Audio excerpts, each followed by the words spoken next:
নমস্কাৰ সকলোকে অন্য এটা ভিডিঅ'লৈ স্বাগতম জনাইছোঁ।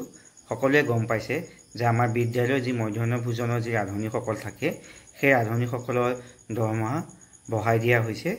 আজি মুখ্যমন্ত্ৰী মহোদয়ে কথাটো ঘোষণা কৰিছে আৰু লগতে আপোনালোকে গম পায় বৰ্তমান সকলোৱে 1500 টকাকৈ পায়।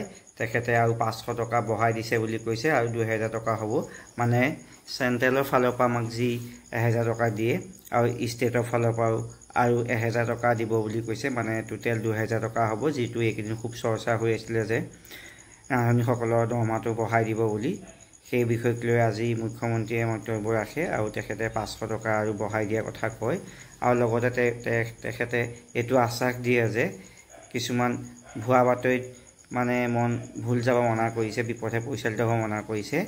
ধৰক কোনো ধৰণৰ NGOৰ বাবে ৰান্ধনীসকলৰ চাকৰি বা বাদ নপৰে, সকলোৱে চাকৰি কৰিব। মানে NGOটো কোনো স্কুলতে বলপূৰ্বকভাৱে কৰা নহ'ব, স্কুলখনৰ হেৰিয়তে হয় এইটো, যিমান দূৰলৈকে মই জানো। সেয়েহে তাৰ কাৰণে কোনো চিন্তা নাই আৰু মুখ্যমন্ত্ৰী ডাঙৰীয়াই টকা 500 টকা আৰু বঢ়াই দিছে বুলি মন্তব্য দিছে। ধন্যবাদ সকলোকে এনেকুৱা ধৰণৰ বাতৰিসমূহ পাই থাকিবৰ বাবে এই চেনেলটো ছাবস্ক্ৰাইব কৰিব অনুৰোধ জনাইছোঁ আৰু লগতে শ্বেয়াৰ কৰি দিব।